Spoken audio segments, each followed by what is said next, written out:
All right. Welcome to episode 324 of the Comic Watchers. I'm Chad. My co host Matt will hopefully be joining us here in a bit.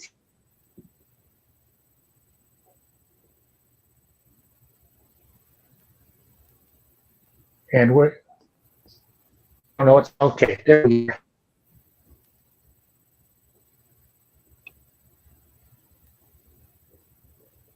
I don't know why it's like clicking on and off, but our guest is John Holland, who, if you uh, followed my other channel, then I've talked to John a couple of times when he's been doing some other campaigns, and we've talked about the books and his career. But hopefully, there's new people watching this, so I'll stop blabbing and let John introduce himself. Thanks. I'm glad to be here. I'm a comic book writer. I've been writing comics for probably since like the 80s. Worked with a lot of indie publishers at that time: Fantagraphics, Caliber, Kitchen Sink, Innovation. I worked with Sam Keith back before he became working for Marvel and DC. We did I think 5 short stories together.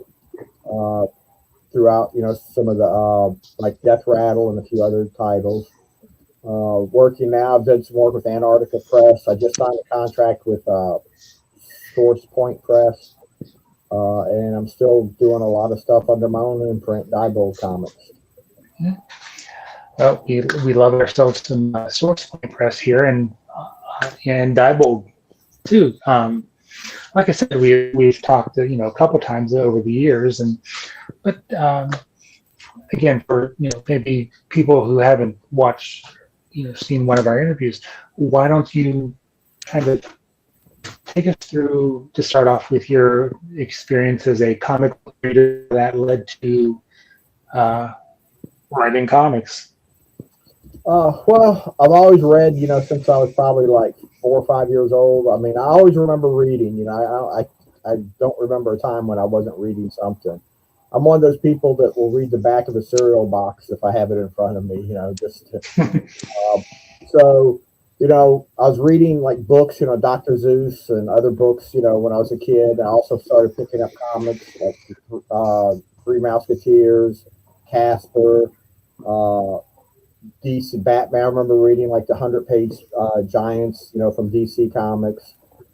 Then I got into Marvel for a few years and basically became a Marvel zombie. And for a while, that's about pretty much all I read. First Marvel comic I really remember reading was Daredevil 50, and it's and I don't know why that book got me into Marvel. Probably one of the worst issues of Daredevil. It's it was the villain of it was Star Saxon, who was probably somebody nobody ever remembers. Barry Smith actually was one of his first comics for Marvel Comics at the time, and his style was a lot different than what it later evolved into. It was a lot more reminiscent of Jack Kirby at that time.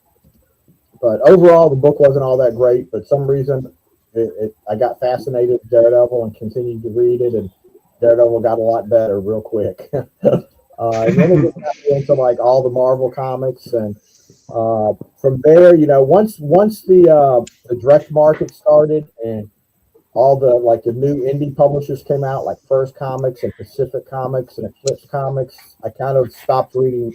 I kept reading Marvel, but I started reading other comic publishers at the time.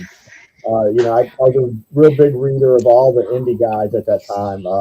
Eclipse and First and Pacific and all those different publishers, Renegade publishers, and that's when I started writing too. Was around that time too, when all those publishers started, and then when the black and white boom started, I started getting more work from a lot of indie publishers.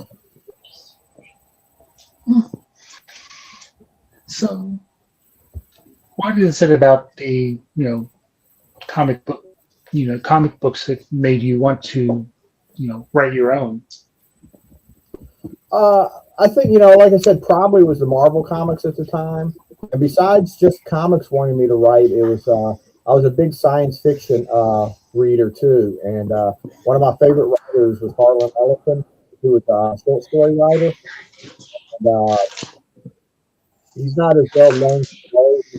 As many ones in print, but at the time he was like one of the biggest science fiction short story writers. Probably, I think he won more Hugos and other awards than almost any other writer.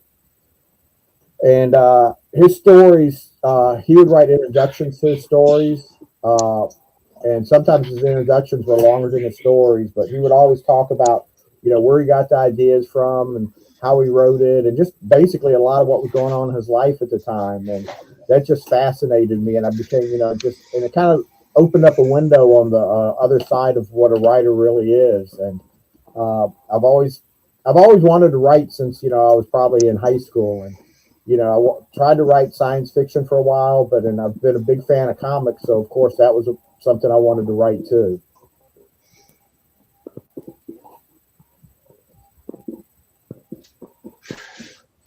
So I know the last time we spoke, you were running a campaign on Zoop, and how did that work out? And what what were your takeaways from that? The Zoop campaign didn't do very well. Some of these, right now I have another crowdfunder. It's on Fund My Comics.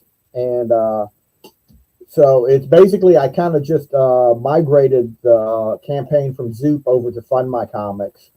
But some of these smaller crowdfunders, it's just hard because, Kickstarter has such a built-in fan base. They have so many people already, just visiting it.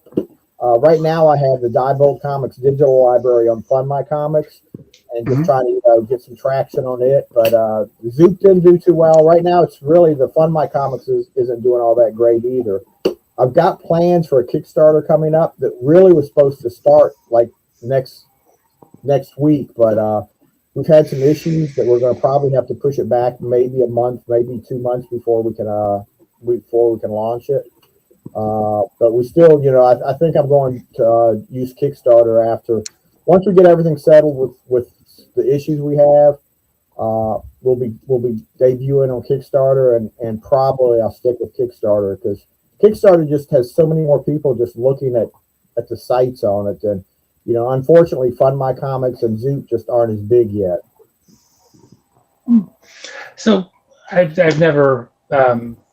This is the first I've heard of Fund My Comic. Tell us a little bit about the platform and how it kind of differs from.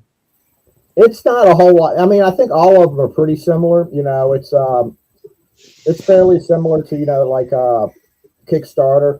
I found though Fund My Comics actually creating the page and the site was probably the easiest of any of the sites I've worked on. It was just very easy to just make the page and get it ready to go. Then some of the other pages are just they've got hoops you have to jump through, or you have to do this, and sometimes they're a little more difficult. I actually tried to do an Indiegogo, and maybe I'm dumb, but I could not even get that thing set up. I was just having so much trouble that I just gave up on it.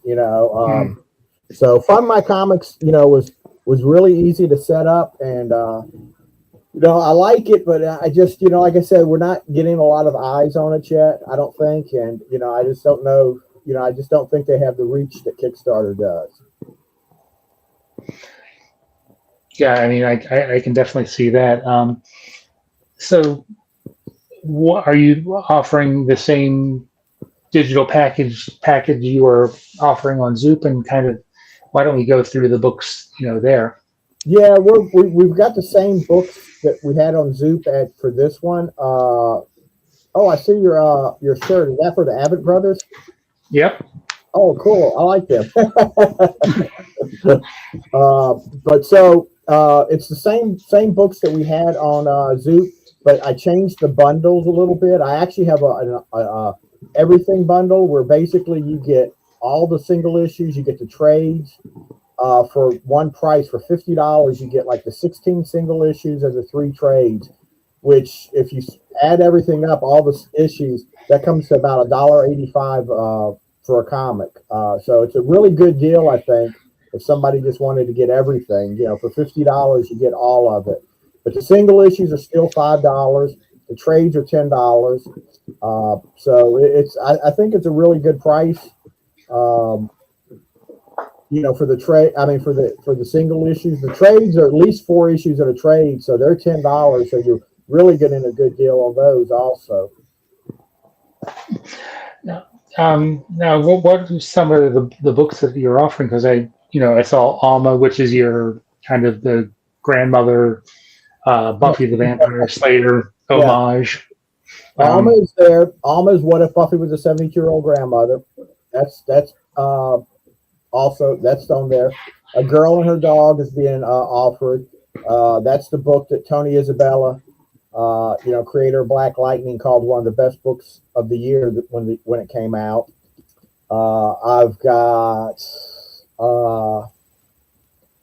a short story collection, Snapshots. It's 64 pages, and it collects all the short comic stories that I've written over the years. It's actually got 5 stories in there by Sam Keith, some of his earliest work, and 4 of them have been reprinted in Fantagraphics I Before E, which I think that's out of print at the moment also. But the 5th story that's by Sam on there, I don't think. Somebody could come up with something and prove me wrong, but I don't think the 5th story's ever been reprinted anywhere else but in Snapshots. It's actually penciled by Dave Garcia, who created PandaCon, and inked by Sam. So it's got 4 stories, that were in Kitchen Sink, and one of the early stories is probably, it's not Sam's first story that came out, but it's probably one of his earliest stories that he penciled. And one of them that came out a little later, I know, was one of his earliest stories that he penciled, because, when we were, in contact, I know that was something he drew, a lot earlier than a lot of other stuff that he did do. So just looking at it, it looks like you have a, wide range of genres. Yes. going from, the Girl and Her Dog slice of life to kind of the horror suspense. How is it, writing, with that width of a, in that, wide spectrum of different book or comics? Yeah, I think I've written, I've got in that, on that crowdfunder, I have like slice of life, I've got horror, I've got science fiction, I've got fantasy, I've got comedy, I've got superheroes. Pretty much almost any genre you can think of, I've probably taken a knock at. But I just like writing, and just whatever the story takes me. I'm not like, I can only write a mystery or science fiction or whatever. I get bored, I guess, kind of easy, and I like to keep moving on, and just writing whatever strikes my my interest at that time, and it keeps things. I have a knock on wood. I really haven't ever had writer's block. I've had stories where I kind of get stuck on, but I'm usually writing 2 or 3 things at one time, and they're usually like different genres or pretty different from each other. So if I get stuck on one story, I just pick up the other story and start writing it. So, I can keep moving, so I don't like sit around, not able to write. And then after I work on that for a little while, I usually can go back to this other story and finish it up. So it helps me to keep writing and keep myself fresh, I think, by working on different, kind of all throughout these different genres and stuff. So I know that, every time we talk, I tell you how much I love Girl and Her Dog, but I don't think I've ever asked you kind of what was the inspiration for that story. And I know that you have a black lab, Yes. and So I'm surprised she hasn't jumped up here yet, because usually whenever I get on a podcast, she likes to get into it. But two things kind of was the inspiration for it. At the time, I had a friend that her dog had just passed away, and probably, just a few months before I kind of got the idea. And then also I kind of took some of my, before I have Wednesday, that's my dog I have now, my black lab. I had basically a mutt, and big surprise, her name was Buffy. It shows, what a fan of the show I was. But she probably passed, it's probably been about 5 years, because I waited a little bit of time before I got a new dog. I was like, I was working and I didn't want to get a new dog and not be able to, I got Wednesday after I retired. So pretty much she hasn't ever, speak of the devil, she just got here. So I haven't had to leave her home very much, by herself.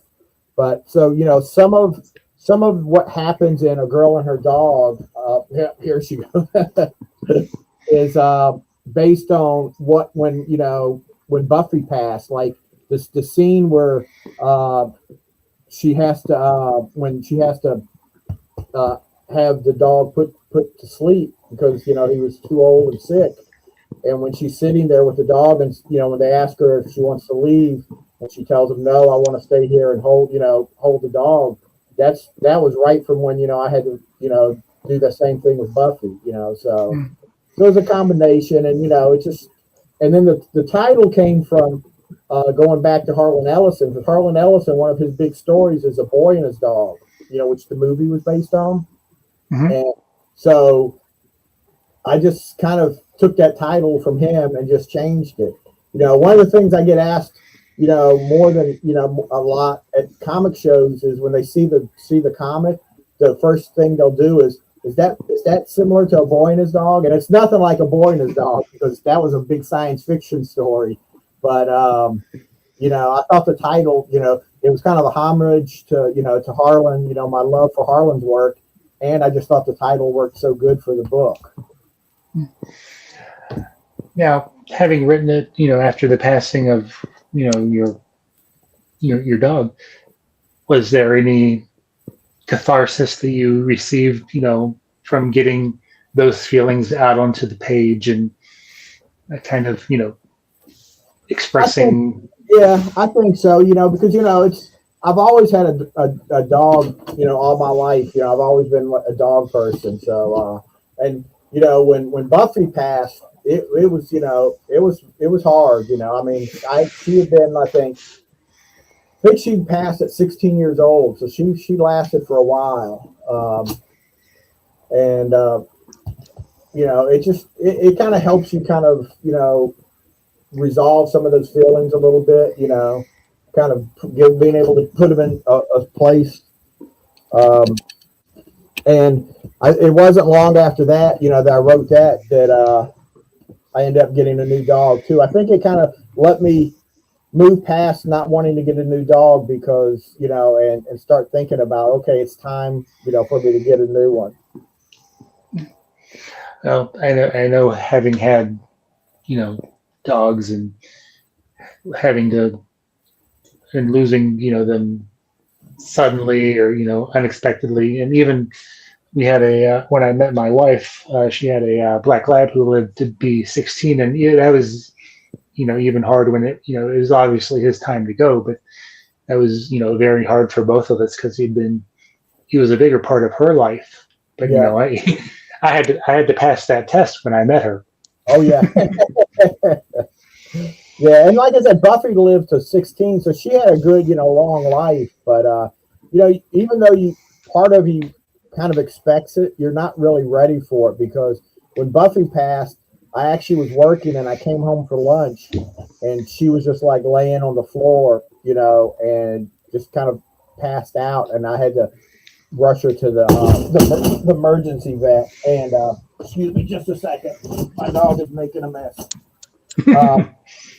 So I had to bring her to the vet at that time, and so you expect it, but you still don't expect it. Part of you just kind of keeps hoping that day's never going to come, though, even though it is.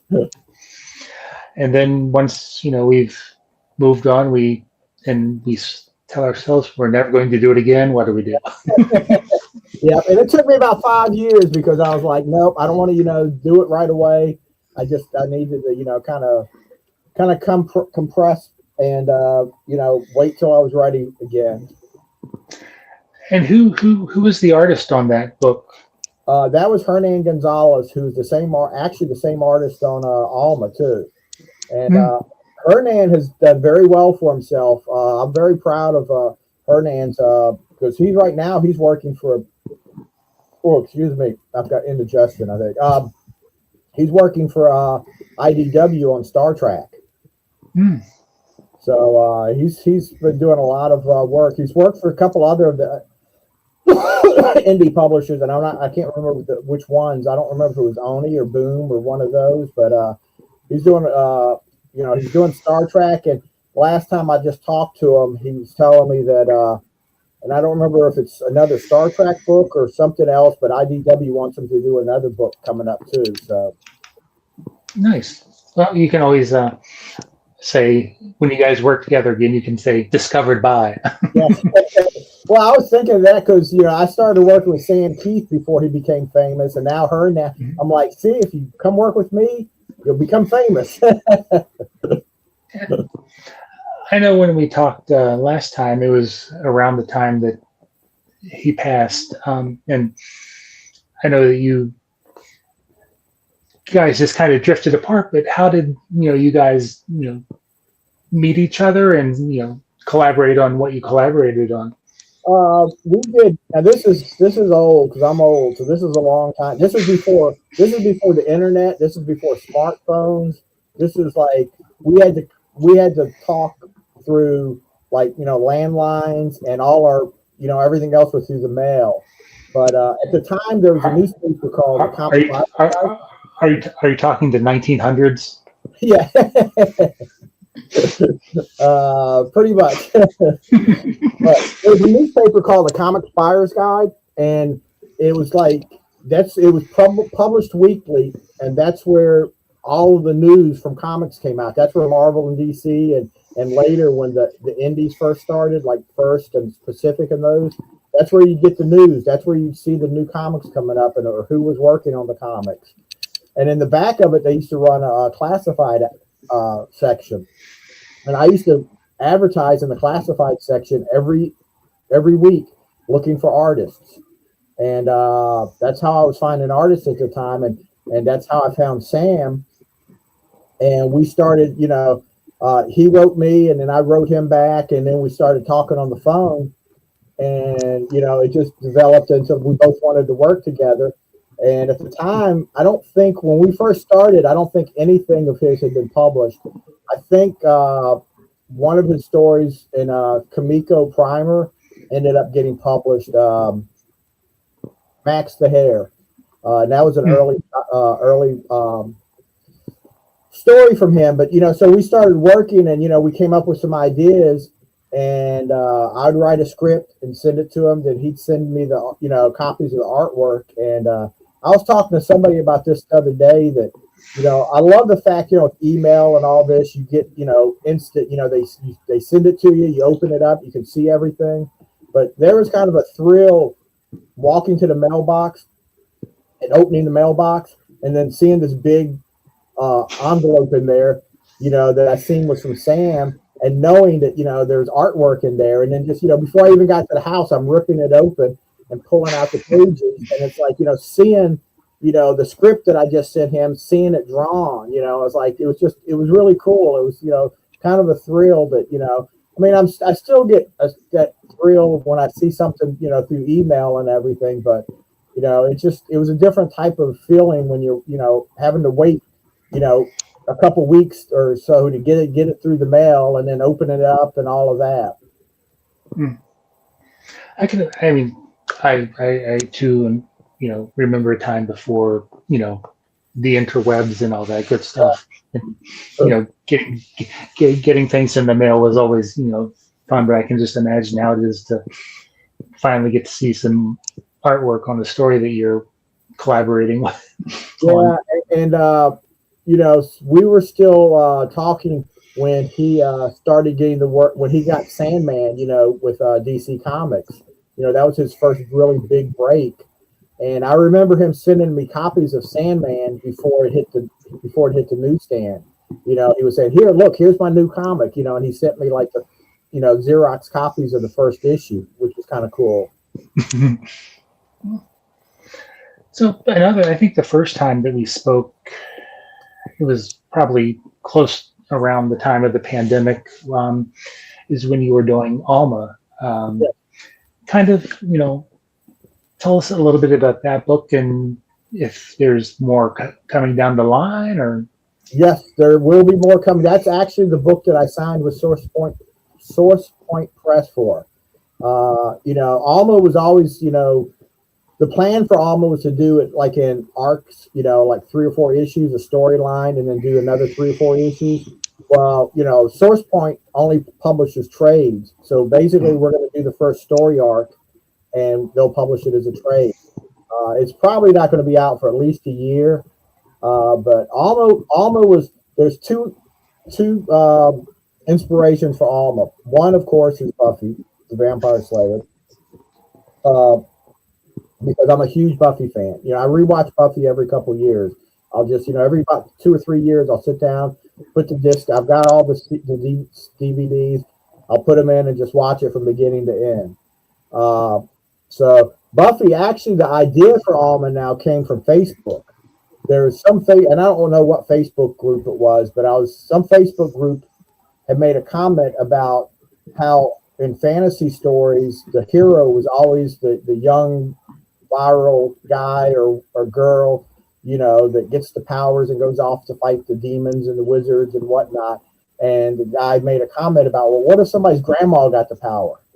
And everybody just kind of it was a joke. Everybody, all the comments were like, going, taking this as a joke and just piling on about it. But when I read it, my mind went a completely different direction. I took it seriously. And I was like, well, what if something like that happened?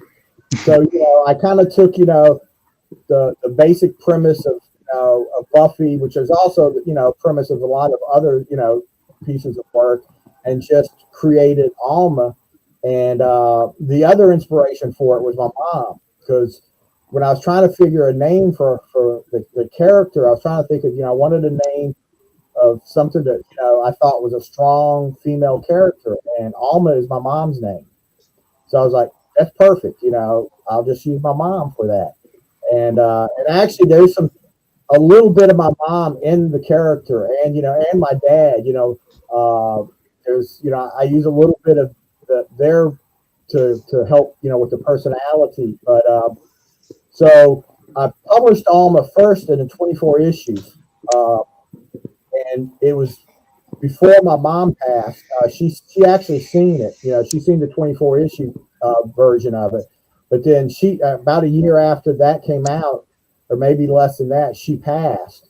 So the more current version of Alma now is 48 pages. It's 32 pages of comic story, because I added another little 8-page story in it, and then the rest of it is like recipes from my mom, a little diary my mom was writing, a letter page. So I basically turned it into more of a tribute to my mom, after she passed. So Alma, I don't think anything I ever write, Alma has a special meaning or special place for me, just because of that. I think A Girl and Her Dog may be some of the best writing I've ever done. And I think Alma's good, but, but Alma still, has a special, it means more to me just because of, I'm glad my mom got to see it before she passed and, see what I had created, using her name and likeness in a sense. But, I just added more to it to, make it more of a tribute to my mom. And who is the garden gnome based on? I would say, though, one of my biggest influences as a writer in comics is Steve Gerber, who created Howard the Duck and did a lot of work for Marvel and DC. And a lot of his work, even his serious, like his superhero work, for like, he wrote the Defenders for a good bit of time. As serious as he would write the stories, he always had some type of absurd situation or some comedy into it. And I find when I write something, I always want to throw, even if it's supposed to be very serious, I always like to throw something a little weird into the mix, or something a little humorous in it. And when I sat down to write Alma, I wanted her to have like not a watcher like from Buffy, but a companion. And in the book, I call him a companion that, somebody that kind of like can give her the 10-cent explanation for what's going on. And he's there to help, to help her fight the demons and the monsters and stuff. But when I went to create the character, I was like, well, I don't want to just create some regular person or someone that, everybody's going to expect. And I was trying to think of what could be the weirdest thing I could do. And the original concept was he was going to be a Cupid, which is Alma. It opens with a 4-page prologue from the champion that was the champion before Alma gets the powers, and her companion was the little winged Cupid. But I think at the time I had just moved into my where I'm living now, and I was doing a lot of garden work, and I was buying like different things to fit into the garden and on the yard. And I remember every time I go to the store, I'd see these little garden gnomes, for sale everywhere. They have them like in every type of thing and all that. And so when I sat down to create the character, I was like, what if I make him a garden gnome? And it just kind of, went from there. So, without giving too much away, and if you want, can you kind of tease the project that are going to be launching on Kickstarter? Yeah, I'm kind of, this was a project I actually had got more planned ahead of myself than any other project, and I've actually been teasing it on Facebook on social media for like the last month. This is vampires versus zombies, and I've been putting it out. I'd been teasing it for like I said, the last month and a half, and telling everybody, it's gonna come out July 1st. It's gonna come out on July 1st, and it's going to be at least a month before we can make, probably closer to 2 months before I think we get to it. There's a few Kickstarter flagged us on a couple things, and there's some other things we just have to take care of before we can move on. So, but I think this is by the same artist, Jorge Gaibabetto, who did the art for Akimi for me, and I think it's two vampires and zombies are really big in comics. I was surprised that I haven't seen this pairing of the two in comics yet. Now, someone will come up and show me that, they've already fought here or something, but I haven't seen, the vampires and zombies. So this is an idea I've had for years. Actually, Hernan and I started to do this story about 5 years ago, and we just never got too far. Hernan did about 5 or 6 pages of art for it, and we just never really finished it. So, and he's just not in no position to do it now. So I found a new artist. Oh, excuse me. And he, like I said, the premise of the vampires and the zombies I've had for like I said, years. And then the main character is Enoch, who is the monster hunter, and he's a character I've had probably for even longer than that. I've just never had the right story to fit him into. And when I created the vampires versus zombies, he fit into this world really easy. So he's the plan is to do a 4-issue story arc with the vampires versus zombies, and then do another story with Enoch that may fight some other type of demon or monster. For like the next 4 issues. At the core though of the storyline, it's a lot of fighting, a lot of vampires and the zombies fighting each other, Enoch blowing them apart and killing them. But there's actually more of a core to the story, and the core of the story is actually is about motherhood. It's going to revolve around like motherhood. So it's there's a little bit more to it than just the fighting and everything else, which is cool. And I think that's what's going to draw people in. But hopefully, there's a little more to the storyline. Yeah, well, I think you pretty much answered my next question, which was what even though again I can't think of any vampire versus zombies either, but I was going to ask what were you hoping to bring to the genre that is either lacking or hasn't been Yeah, I think. without giving too much away, of Yeah, course. yeah. Like I said, there's a the backbone or the core of the story is going to be a story about motherhood, which so you know I think there'll be something into the story than just a lot of fighting and whatnot. But you're going to see a lot of vampires, a lot of zombies. I think Enoch is going to be is a cool character. Uh, if anybody knows their Bible or their Bible history, Enoch is actually a character as a person from the Bible. He's Methuselah's father, and he was supposed to have been such a good man that God decided that He didn't want to wait for him to die. He took him up to heaven before he died. So he's never died. He's just went straight to and this is that Enoch, but he's come back to Earth like centuries ago to fight monsters and demons and whatnot. Can't wait to find out more about that because that does sound very interesting. Yeah, I'm kind of upset like the whole thing, and I'm more upset with myself because I've built up this everybody about this just the premise or you built it up before it came out, and now I've just got to wait. But not much I can do. So we're gonna like I said, the plan is hopefully within no more than 2 months we can get everything taken care of and we can get this book on Kickstarter. And it actually may work out better because it'll be out closer to October. Putting it out around Halloween may be a better way to go.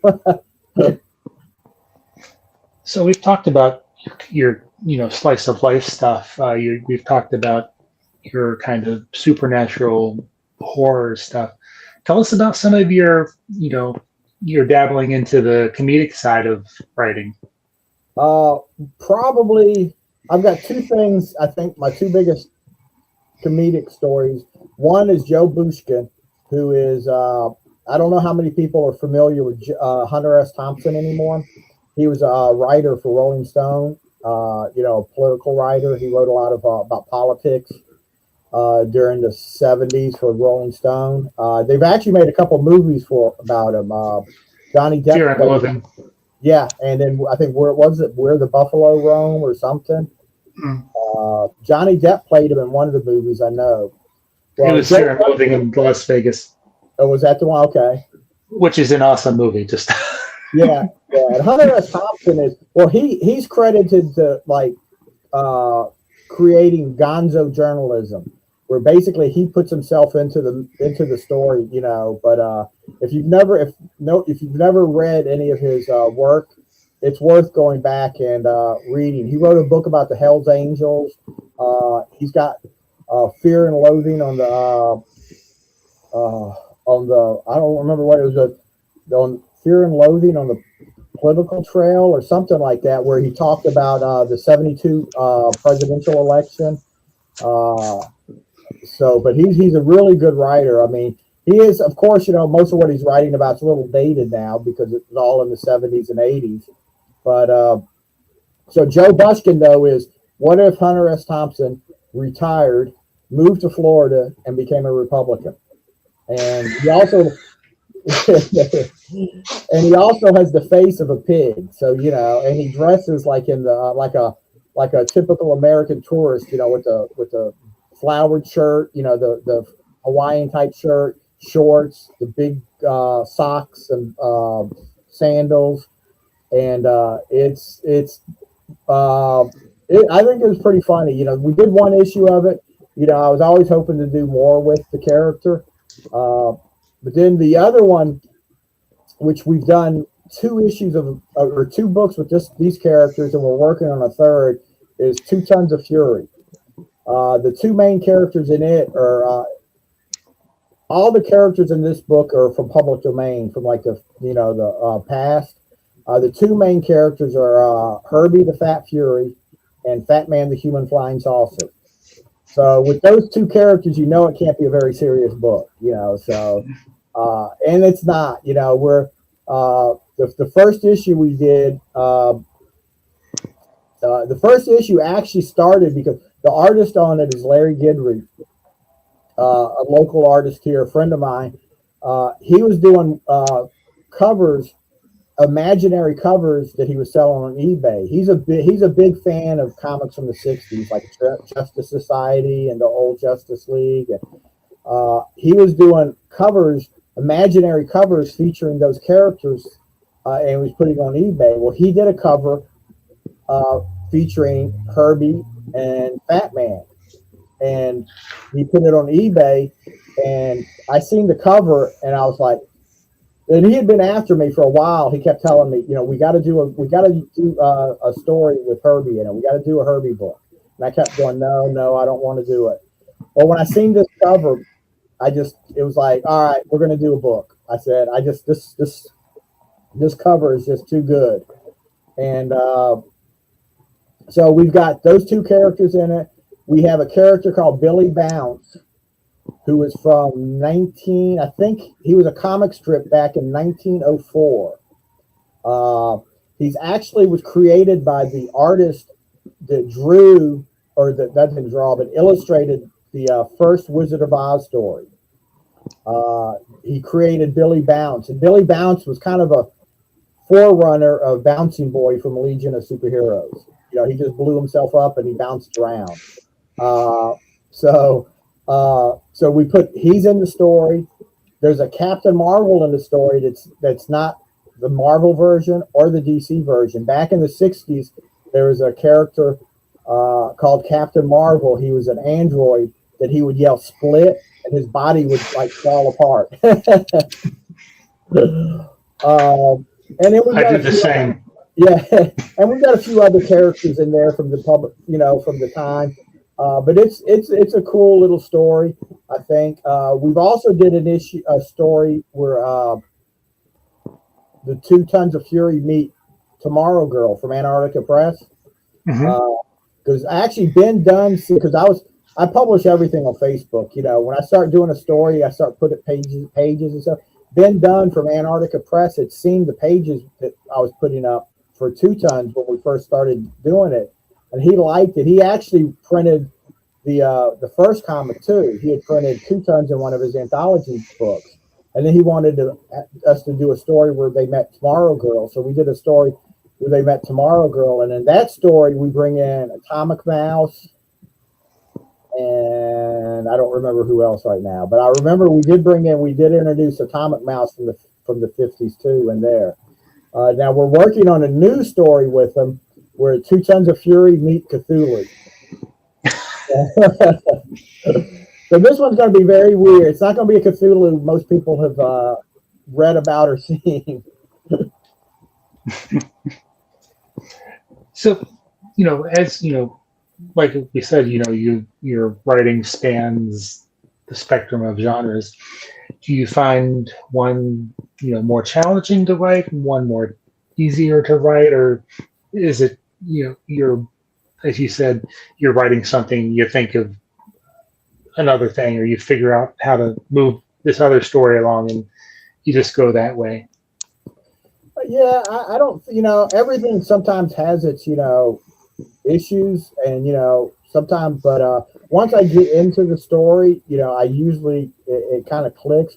Probably the hardest thing for me to start was, like I said, the 2 Tons book, because Larry he's a big fan of Herbie, and he'd been wanting to do a Herbie book, and I was just like, I didn't really want to get into the public domain characters, because one, you really can't copyright them. They're, you put them out there, they're not really your characters.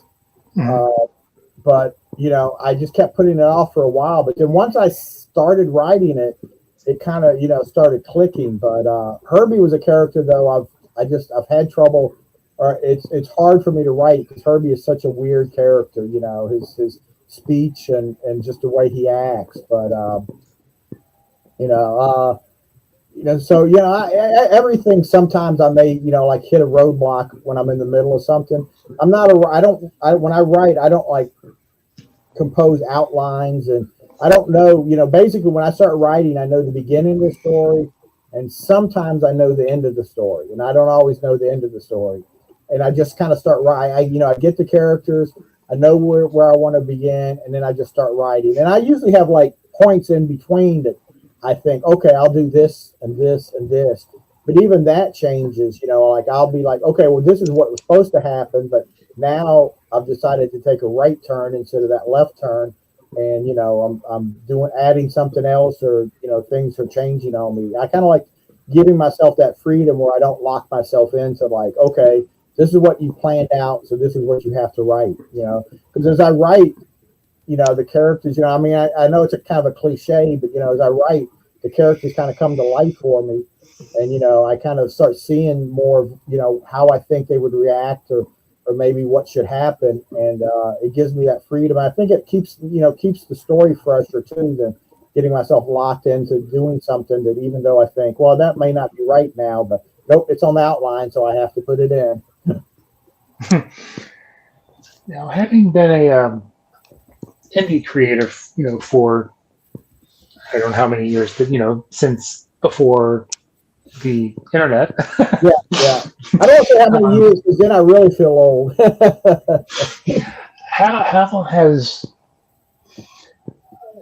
let me see if I can phrase this correctly. How has, things as an indie creator and someone, not, writing for one of the big publishers, how has that, evolved for you and forced you to evolve in what you do to get, the word out and, your writing and everything? Yeah, I think in some ways, I think it's gotten easier to, because you see a lot more people self-publish nowadays than, I mean, you still had people self-publishing back when I first started, because you have Dave Sim doing Cerebus, you had, Peter Laird and Kevin Eastman doing the Turtles, but you didn't see, it wasn't as big a movement. The people that were self-publishing were fairly, a smaller group, but now it's seems like there's a lot more self-publishing, more people. Seems to be easier to get the book printed and published and out there. The biggest thing is just getting word out about it. So I mean, but that was a problem back then too. It was but Diamond was a little easier to get into at the time, I think. For publishers. Then later, it became a lot harder to, especially if you were a smaller publisher, to get into Diamond. And now, of course, there is no Diamond, but it's, because in the beginning, I published one book before 2000, like right towards the end of the 90s. We published 2 issues of a comic called Diebold, which is where I actually got the name for the company from. And then we just kind of didn't go any further with it. And it wasn't until probably, the mid 2000s, 2006, 2007, where I decided to, start self-publishing myself. And at the time I didn't have a brand. I just kind of self-published under my name. I just, like on the back of my comics, when I published them, I'd put John Holland, and the comic or whatever, which the only cool thing about that was they actually, I don't know if it's like some B movie called Santa Jaws, which nobody's probably ever heard of. It's like some monster movie with a crazy shark or something where he gets a Santa hat on his head or something. Well, they filmed parts of it in New Orleans, and the main character was this kid, a teenager that was a comic book fan.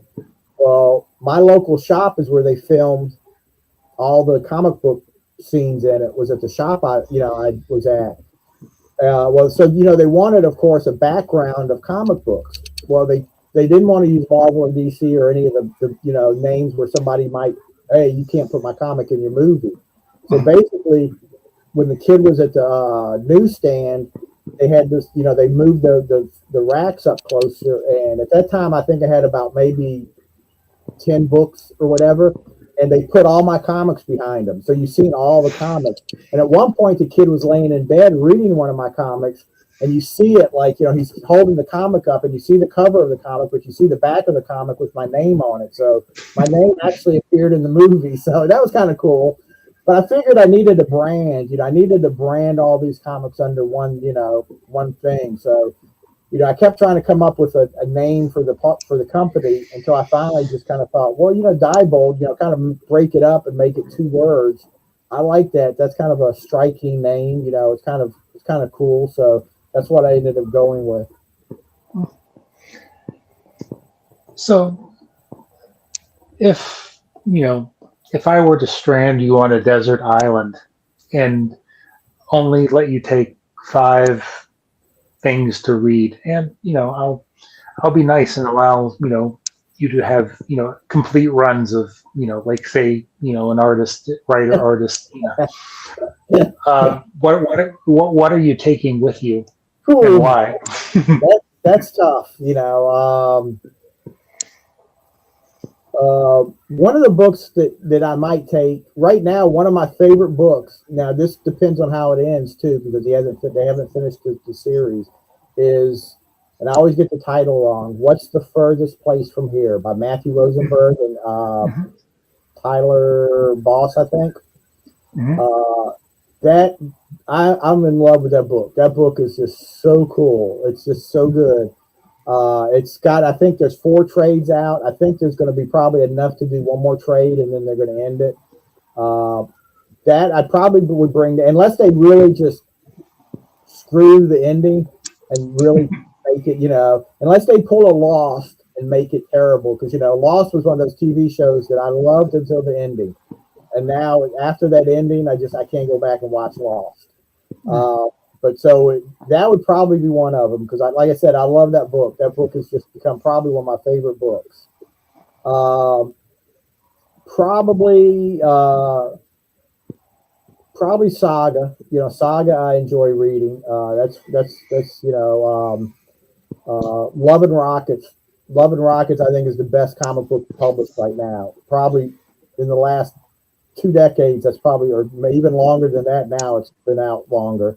Love and Rockets is like, I think the top of what comics can be. That would definitely I'd have to bring with me. Even though they still publish, they still do it, but I think it's on a quarterly schedule now, so it doesn't come out as much. But when Love and Rockets first came out, and when they were publishing that magazine every, I don't know if it was every bi-monthly or monthly or whatever it was. I mean, even now they're creating work that is just like so good. So I would have to definitely Love and Rockets. I would have to bring with me. Wow, what else? That's only 3, so I got 2 more. I'm not sure what the other 2. At one time, it would have been Cerebus, but that was another book that really lost its way. I felt like towards the end.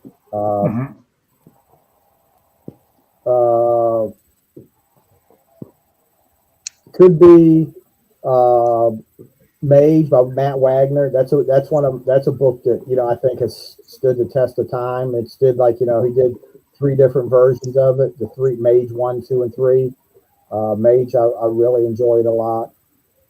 Who knows? Maybe I'm a big fan of Absolute Wonder Woman. I think Absolute Wonder Woman is amazing right now.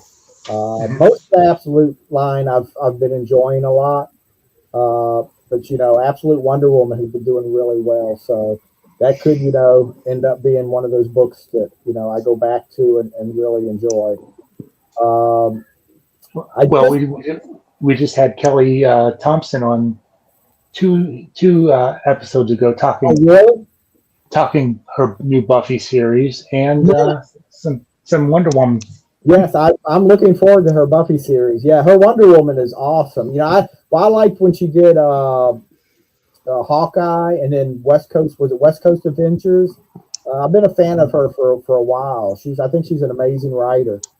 Uh, she's done some really good work, and absolutely, most of the Absolute line I've been enjoying, but Absolute Wonder Woman I think just blows everything else away. Now, Absolute Manhunter was really good too, but I really do like Absolute Wonder Woman. It's been really good. And where do how do you keep yourself inspired, or how do you keep, where do you, I guess, look to for the next idea, or what do you consume to feed yourself as a creator? Just reading, watching movies, TV. I don't watch as many movies, but like TV. Just looking at history, sometimes looking at what's going on, current events. Something can spark something. I read a lot of nonfiction. I like to read. I read fiction, a lot of fiction. Like, one of my favorite writers is Michael Connelly, the creator of the character Bosch, the detective that they had the TV show and everything. But I also read like a lot of nonfiction, a lot of history, current events. Because I always say, you can get your ideas from anywhere. Really, an idea is the easy part. It's what you take that idea and what you do with it is, sometimes the hard part. I could be reading a book and just something in that book, in another comic, and what they'll do will make me think about, well, what would happen if instead of it going this way, what if it went another way? And that might give me an idea for a whole different thing. So yeah, I get ideas everywhere. I can get an idea driving down the street, and just thinking, or I got an idea for a story. I had an artist, but it didn't work out. But I was driving, listening. When I drive, a lot of times I'll listen to podcasts. That seems to be my favorite time to listen to a podcast, is when I'm in the car, because I guess I can concentrate more on the podcast.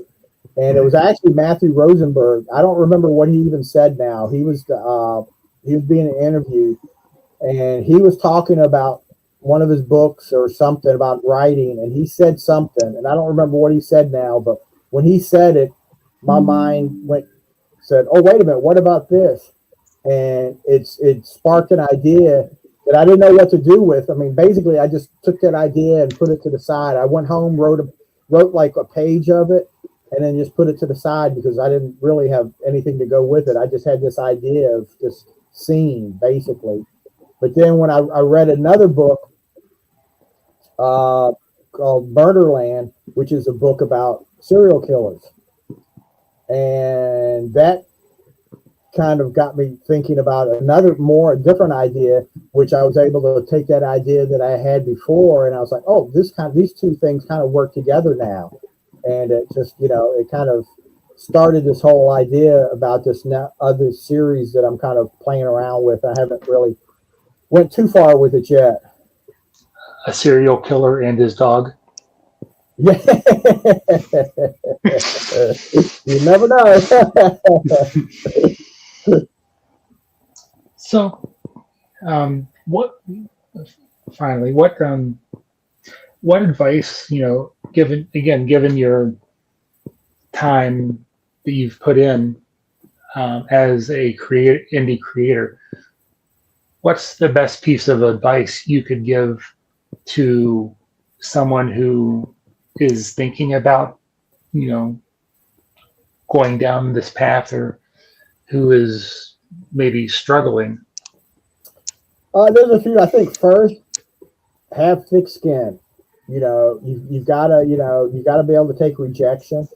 When I first started writing, I was writing short stories for science fiction and fantasy, and I used to have a file cabinet, and that file cabinet, I had a whole drawer of that file cabinet full of rejection letters.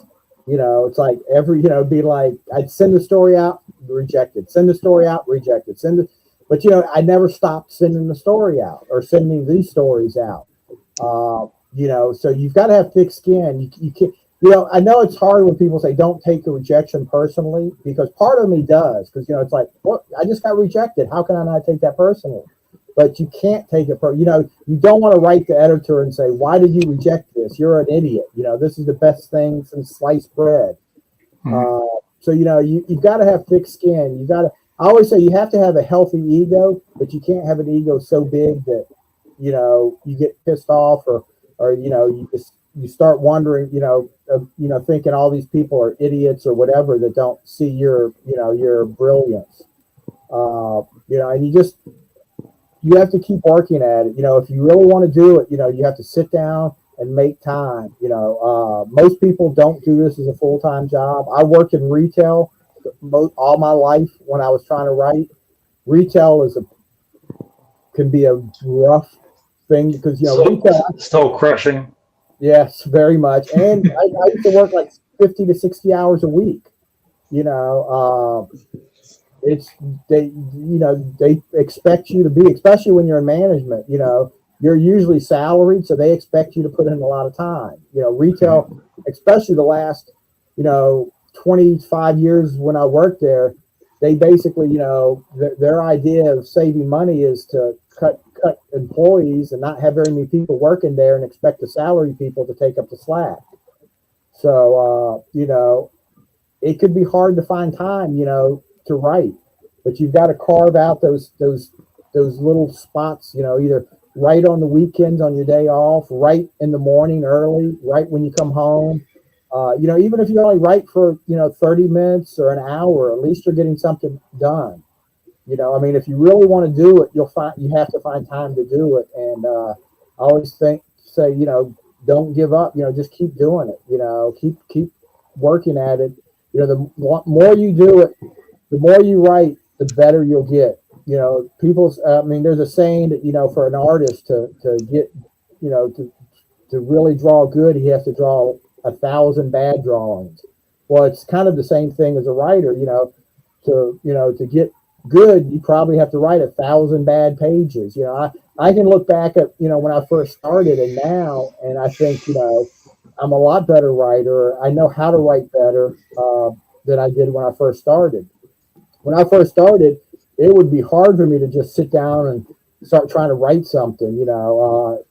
I would struggle sometimes with, coming up with the idea or, what to do with it, especially if I wanted to write something long. Short stories were easy to write, a 5-page or an 8-page.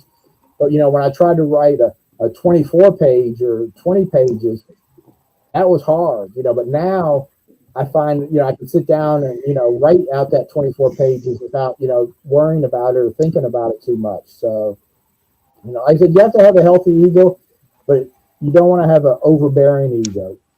Mm. Well, we're at the part of the show where you get to, what's the word I'm looking for? Pitch whatever you have, pitch your crowdfunding, pitch, yourself, your socials, and all that. Well, I have a Fund My Comic out right now, the Diebold Comics digital library. It's got 16 single issues and 3 trades. Single issues are $5, the trades are $10. All the books are done. They're 100% done. When the campaign is over, you don't have to worry about us sending them to the printer. You don't have to worry about the shipping, us having to ship them to you. So you'll get the books, as quick as I can, write up the emails and send them out. So, you should get the books within a week, 2 weeks at the tops if I'm just lazy getting the stuff out. But, my plan is to get this stuff out to everybody as quick as possible. Pretty much everything we've talked about on the show is on the crowdfunder. A Girl and Her Dog, Alma, 2 Tons of Fury, Joe Bushkin, Robot Sex, Snapshots. A lot of books, all different genres. Everything is at least 24 pages. A lot of the books are longer. Some of them are 36, some are 48. The trades all are 4 issues at least in each trade. One of them, I think, is 5 issues in the trade. So I think it's a really good deal. You can buy everything, which is like, when you add in the trades and stuff, was like 24, would be 24 single issues or 28 single issues, which comes to like $1.85 a comic. You buy all of it for $50. So it's really, I think, a really good deal. I've got a new, like we were talking about briefly, I've got a Kickstarter coming out in another couple months, Vampires versus Zombies. I think it's going to be really cool. It's got some really great art in it. You can find me at see underneath my name at my Substack, jholland.substack.com. I write a little about everything on there. I write about, like, writing tips and how I did some, created some of the stories. I write about, I've actually printed some of my comics on there so you can get previews of them. Or write personal stuff on there. It's like Substack has been really pretty cool to work with. I've tried to find like a sites before. I've had a website, I had a Patreon, I've had this and that, and for some reason nothing has ever stuck. But the Substack has been doing really pretty well. Everything is free. There is no paywall, so I don't like start writing something and then in the middle of when just it starts to get good, it says now you have to pay for this. Everything is free. Now I do have a tier. You can, if you like what I'm doing, you can, subscribe. I think for $5 a month, to help me out, to help me keep paying these artists and printing costs and everything else, because it gets expensive really quick. But so yeah, the Substack, you can see it's got a little of all sorts of writing on it from me. So, and then I'm on every social media. I'm on Facebook and Twitter and Threads and Blue Sky and Instagram, either under my name or under Diebold Comics. I'm there. Are you on MySpace? I used to be. I was. When MySpace was really big, I actually had a music blog out at it. Then I also had a blog too. That's back in the day. But I had a music blog where I would, talk about a lot of new, smaller indie musicians, and MySpace was perfect for that because a lot of musicians, posted on MySpace, and you could get hold of them so much easier. You could just message them, and I got hold of so many people that I interviewed and stuff like that through MySpace. It was, I fought against Facebook at first. I did not want to go to Facebook. I was like, I'm MySpace, no Facebook. But then eventually, there wasn't a choice.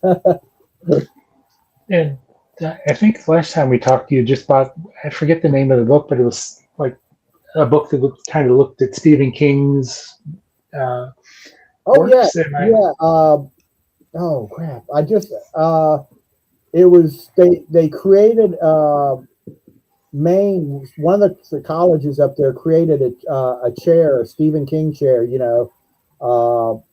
And the professor that was there that taught, like I think she teaches 2 Stephen King classes, at the college. She wrote a book. She went back and kind of she got access to all of Stephen King's writing, like his drafts, his notes, all of that, and she picked like I think 5 or 6 books of his, and basically just kind of wrote about, how the book started, how it changed, and things like that. I haven't quite finished it yet. I think I'm down to the last, half of it or less, and it's been interesting to her. She would talk about this is how the book started and how it changed over time. She read some of the early drafts of it. I'm surprised he had a few more than as fast as Stephen King writes. You'd think he wrote off of his first draft, because he puts out 2 or 3 books a year, but he actually writes, multiple drafts of all his books. Well, John, it is always a pleasure to catch up with you, and definitely when the Kickstarter, is ready to launch, would love to, get back with you and kind of get more details on that and Definitely. the plans for that. But yeah, like I said, always a pleasure to talk to you, and always, glad to, hear what you have, the stories you have to tell. And I will one of these days stop asking you to talk about a girl and her dog. But again, that's I'm glad you like it. Like I said, I think it's probably the best thing I've ever written. There's other things sometimes like, Alma that may mean a little different to me, but it's hard to pick out what you think is your best story. But Girl and Her Dog just really worked for me. So I'm glad you like it, and it's a pleasure being here. I enjoy talking to you, and I will definitely let you know when the Kickstarter is ready to drop. Yep. And as my co-host Matt likes to say, the world these days could be a pretty crappy place, but do something good. Support a local business, support a local artist, support local music. Yes. Just don't be a jerk. Yes.